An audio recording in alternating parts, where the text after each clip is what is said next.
मैत्रिणींनो, तुम्ही बघू शकता की ही आंबाडीची भाजी आहे। तर आजच्या रेसिपीमध्ये आपण ही आंबाडीची भाजी कशी बनवायची ते बघणार आहे।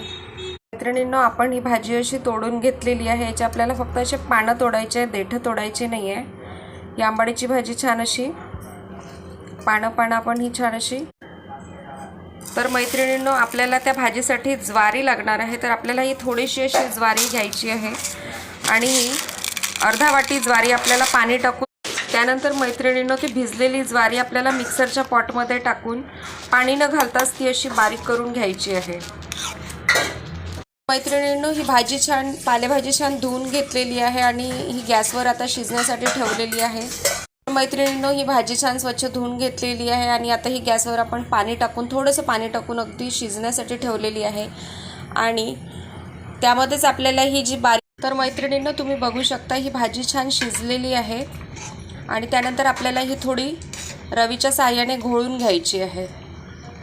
तरी भाजी तयार करण्यासाठी फोडणीसाठी मी इथे कांदा घेतलेला आहे बारीक चिरलेला, हिरवी मिरची आणि लसणाच्या कळ्या घेतलेल्या आहेत। तर लसणाच्या कळ्या आणि हिरवी मिरची आपल्याला, तर मैत्रिणींनो कढईमध्ये तेल गरम झालं आणि यामध्ये मी जिरा आणि मोहरी टाकलेली आहे। त्यानंतर इकडे मी बारीक चिरलेला कांदा घेतलेला आहे, मिरची आणि लसण। तर जिरा मोहरी छान तडतडली आहे, त्यानंतर मी घालणार आहे कांदा, बारीक चिरलेला कांदा। मी 2 कांदे घेतलेले आहे। इकडे मी ही शिजलेली भाजी छान रवीच्या साहाय्याने घोळून घेतलेली आहे। तुम्ही बघू शकता ही किती छान एकजीव झालेली आहे। आपला कांदा छान लालसर झालेला आहे। त्यानंतर यामध्ये मी कढीपत्ता घालणार आहे, त्यानंतर लसण आणि मिरची जे मी कुटून बारीक करून घेतलेलं होतं ते यामध्ये मी आंबाडीची भाजी ही चवीला आंबट असते आणि बरेचसे लोक वेगवेगळ्या पद्धतीने बनवतात। कुणी चण्याच्या डाळीमध्ये ही भाजी बनवतात, तर कोणी सुकी बनवतात।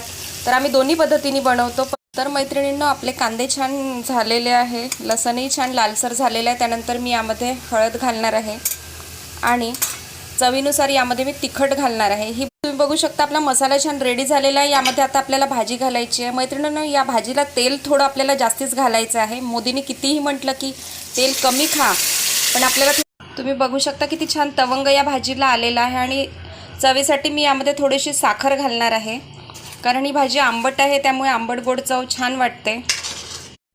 मैत्रिणींनो, नेहमीच्या त्या भाज्या खाऊन तुम्हाला कंटाळा आला असेल आणि नवीन काहीतरी जर तुम्हाला ट्राय करायचं असेल तर ही भाजी तुम्ही नक्कीच ट्राय करू शकता। ही भाजी फार चविष्ट लागते। तर मैत्रिणींनो, अशी आपली आंबाडीची भाजी माझी रेडी झालेली आहे। ही आंबाडीची भाजी आणि ही ज्वारीची भाकरी फार छान लागते। तर माझा व्हिडिओ तुम्हाला कसा